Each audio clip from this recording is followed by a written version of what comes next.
Tainted Grail: The Fall of Avalon review copy provided by Awaken Realms.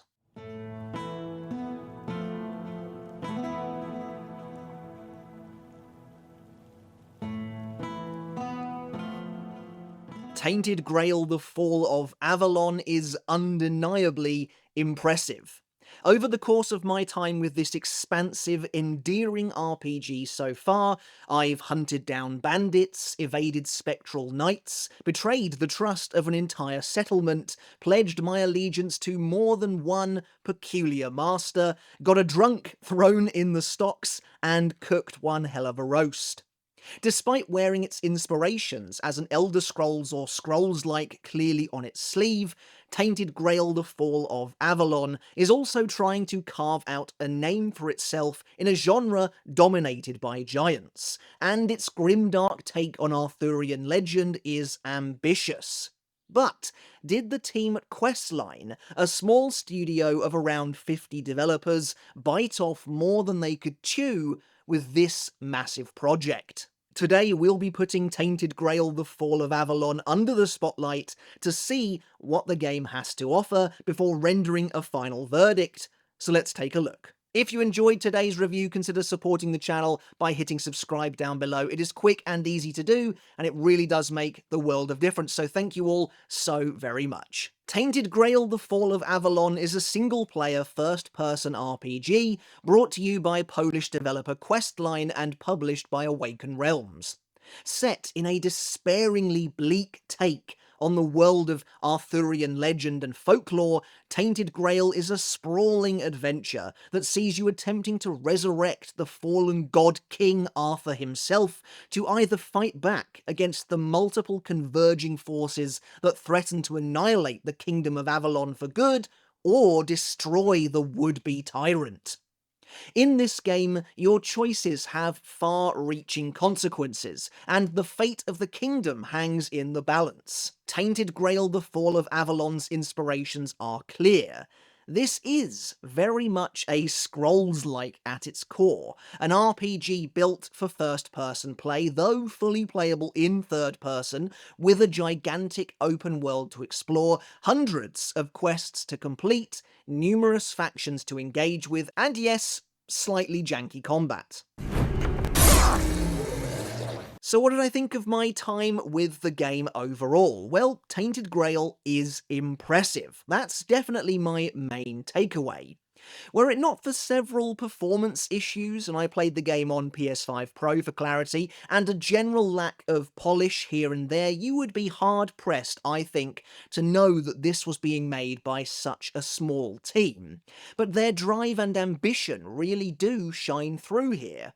Avalon is an incredible world in many ways, both strikingly beautiful and whimsical, while also being utterly desolate and monstrous to behold. The grimdark angle is an interesting one, and one that I think mostly works here, taking the romantic chivalry of Arthurian myth, those familiar tales of the Knights of the Round Table, of Camelot, and of the Holy Grail, and drenching them in blood. This is a disturbing rendition of that universe, and it's brought to life in a mostly effective way. At times, Avalon is dripping with an eerie, forsaken atmosphere. Slavering beasts and twisted abominations roam the mountainous hills and rolling countryside, while desperate peasants savage and kill on sight where they can. As night falls, shimmering protective barriers are erected around the few civilized settlements as a strange fog called the Weirdness blankets the land, bringing with it all manner of sinister omens if you're caught in its shroud. Avalon is a world that's long been left to die, and you can see the cracks and the fissures etched into the very earth around you as some unholy evil has taken root. As you move through corpse-littered battlegrounds and dive deep into lakes of blood, it's definitely unsettling, though I say it mostly works because I often found the writing, specifically the dialogue, to not quite match the game's overall tone. And while I think the writing is good in a vacuum and even quite witty at points, the state of the world doesn't quite line up with how jovial and light-hearted many of these characters can be, though perhaps a bit of humour is just what Avalon needs right now. Although when I look at you, I don't think so. You have such a stupid face. With all due respect, of course. Once you're set loose in the open world, the game takes on a mostly familiar shape. If you've ever played an Elder Scrolls game before, this will be second nature to you. Though having said that, I played this straight off the back of Oblivion Remastered, where square draws and sheaths your weapon. But here, though, it uses whatever consumable you have on your person, and so I kept finding myself just downing and wasting potions every time I approached a combat scenario, but that's by the by. But there's really three main facets to a game like this: questing, exploration, and combat, and all three of them go hand in hand when handled correctly. Let's start with questing and the game's overall narrative. While there is of course the main quest to conquer at the heart of everything, and there's usually one or two paths to tackle at any one time, Avalon showers you in side quests the more you explore it. Speaking to NPCs littered around the world will almost always give you something new to do, and you can collect job postings in the major towns to take on bounties and the like that will see you challenging formidable boss enemies. Now, while I don't think the majority of the quests live up to the caliber of the likes of, say, Oblivion, where the multiple twists and turns in the writing makes even the most mundane of tasks wholly unpredictable, there's still plenty to do here. Honestly, it was even a little overwhelming. It was more than I expected. There is still so much left of this world for me to see, to explore, and to do, and that's exciting. If you'll let it, Tainted Grail can be a rich and varied experience. The main narrative is interesting enough, and King Arthur especially I think is a compelling character with a really cool, hulking design. But it's the choices you make that do have real consequences, real rippling effects on the world around you that hooked me in, and they're deep and frankly immersive in a way that I wasn't anticipating. Early in the game I found a settlement as part of the main story whose entire judicial system was built around the idea of strength first, of a show of force being what really matters. Now, I accidentally trespassed in an area in this settlement and was immediately challenged to a duel by their enforcers, essentially to fight for my right to justice. When I declined the duel, I was promptly kicked out of the camp, but upon returning, I was set upon not just by the enforcers, by the lawmakers, but by the same NPCs I had just been chatting cordially with previously, as they all collectively buy into this idea that regardless of your guilt, you have to fight to earn the right back in. After eventually winning that duel, all was well again. It's a deft piece of world building, but it frustrated me a bit in the moment, so later on I sold them out, resulting in the camp, well, being sacked and devastated. I kind of felt a little bad about it, to be honest, and that shows how effective the storytelling can be, especially when it's so interactive. But then, speaking of the duel, there's the game's combat, and this was the part of the game that never quite clicked with me. There are a ton of weapons on offer here, and you're able to mix and match configurations nicely thanks to a handy loadout system. Now, I'm the kind of player who likes to just walk in and smack things with big weapons, so I found myself swapping between hulking two-handed greatswords and then wielding two smaller weapons at once for a more furious offensive, including an axe that would guarantee a critical hit on an enemy with full health, and a crimson blade with the potential to deal 100% of its damage again a second time around. But I never found the combat to be particularly elegant, resulting in that tried and true Scrolls formula of just wildly swinging at an enemy, occasionally blocking and parrying or bouncing off of them, and then maybe even incorporating the odd dodge here and there. Of course, there is so much more to the combat here, including a robust magic and spell system, but for me and my chosen playstyle, getting up close and personal, getting up in the enemy's face, It felt rudimentary and janky at best, and to be honest, I simply could not get the parry timing down.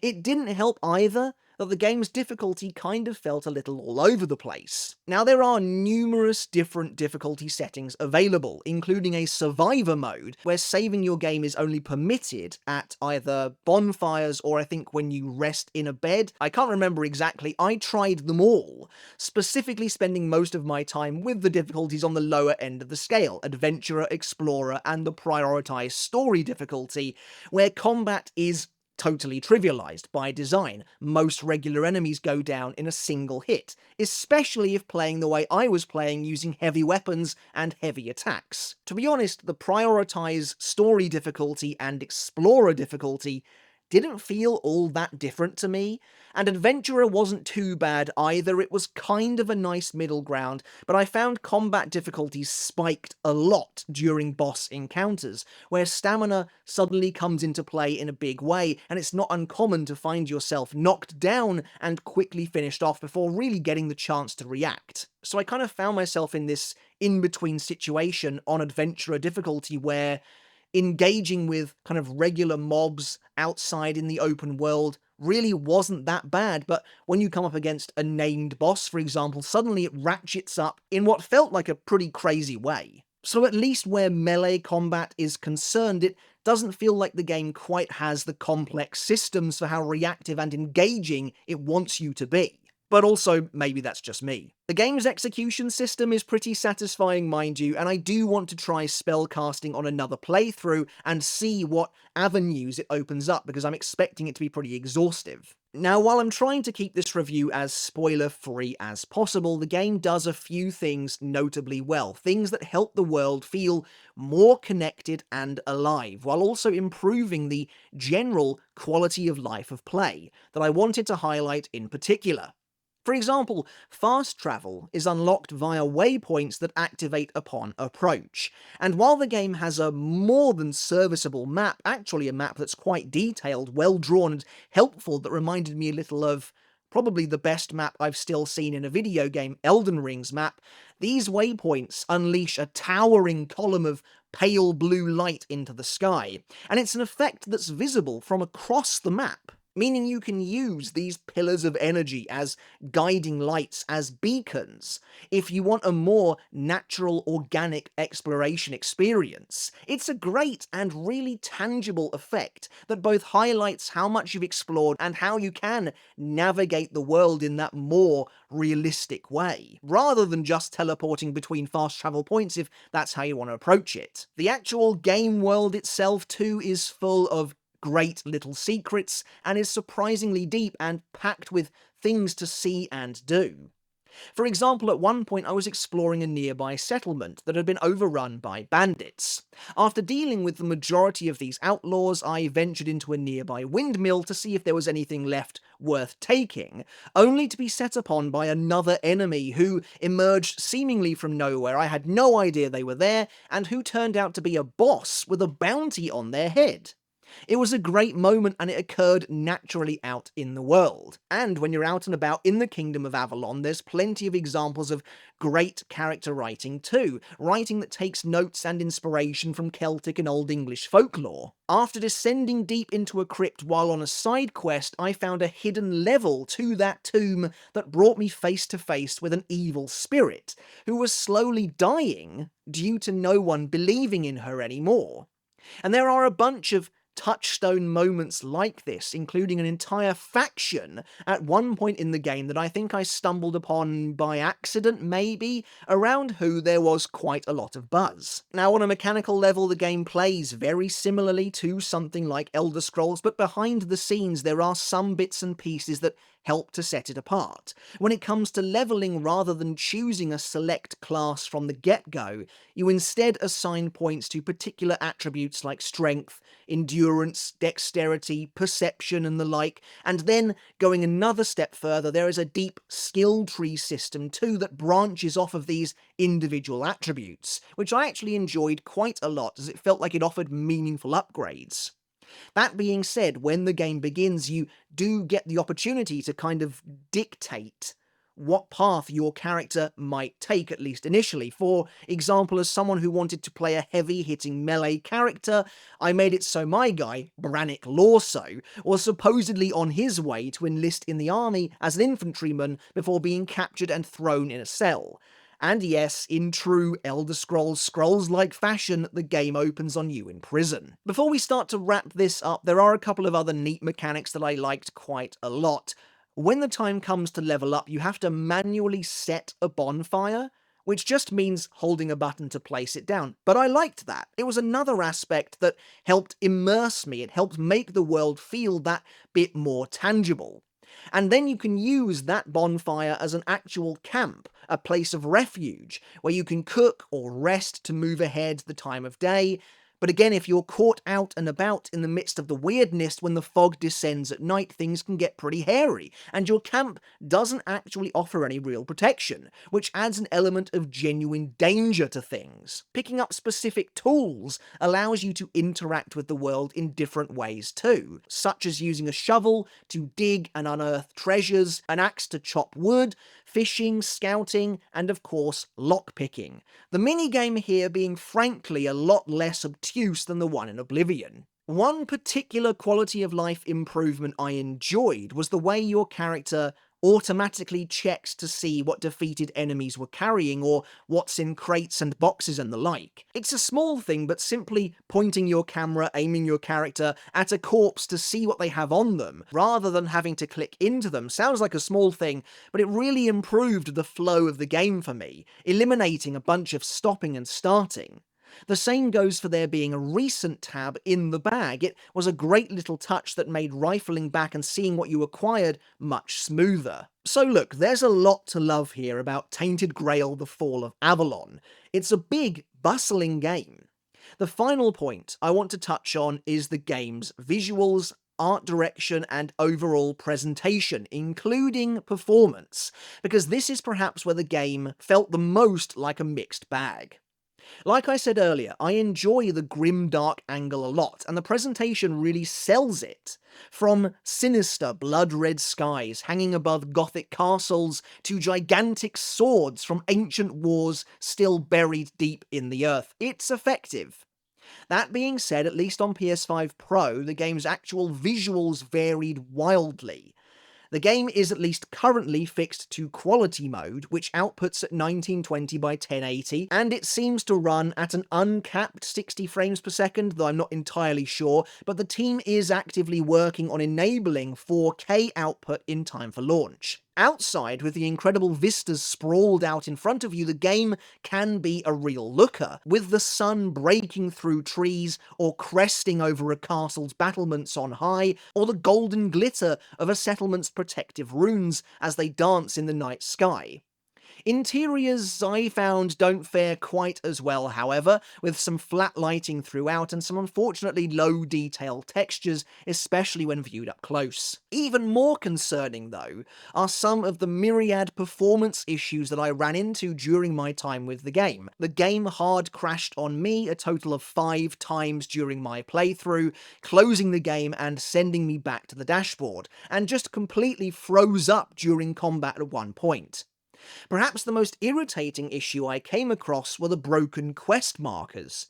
I ended up getting quite acquainted with the map when certain tracked quest markers simply didn't show up, and so had to make my way by eyeballing it across the game world.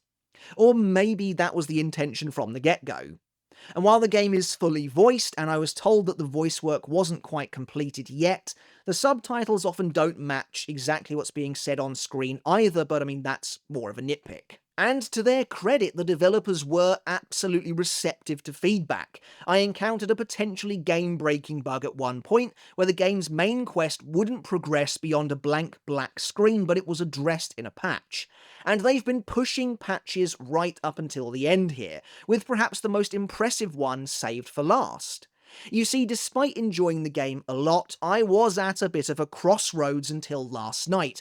I didn't think I'd be able to recommend Tainted Grail on PS5 because the game was a non-stop hitching and stuttering fest on the console. If you've played Oblivion Remastered and thought that was bad out in the open world, this was on another level. In the footage I've captured here, you can see that even attempting to smoothly turn the camera caused the game to hitch, to the point where it just wasn't a great experience at all, and often felt like it was chugging. However, a patch was pushed late last evening which seems to have completely eradicated this problem, at least on the PS5 Pro. The game is now considerably smoother and feels great to play and move about in, which was honestly wonderful to see and felt totally transformative to the overall experience. So, what's the verdict on Tainted Grail: The Fall of Avalon? Well, like I said at the very start, I came away impressed.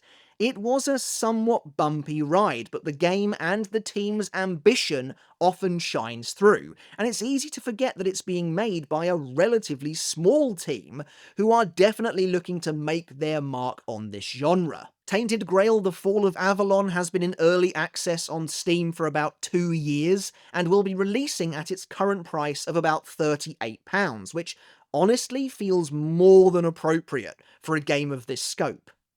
Is it rough around the edges?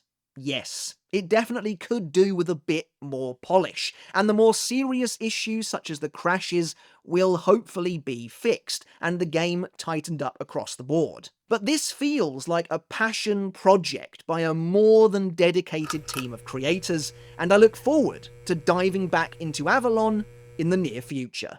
Alright everyone, that's it for today's video. Thank you so very much for watching, I really do appreciate it. Let me know your thoughts down in the comments below. Have you had the chance to play Tainted Grail: The Fall of Avalon, perhaps in early access, or maybe you picked up the free demo, currently available on consoles? I'd love to hear your thoughts down in the comments. Is this a game that interests you? Are you likely to pick this up when it releases tomorrow? I'd love to hear your thoughts. Do please let me know. Once again, consider hitting subscribe if you haven't done already. It really is very easy to do, and it does help the channel more than you could possibly know. A massive portion of my viewers aren't currently subscribed, so let's try and get that push going to 15,000 subs. I really would appreciate all of your support. Alright everyone, but once again, thank you very much for watching. Until next time, I'll catch you later, and let's talk games again.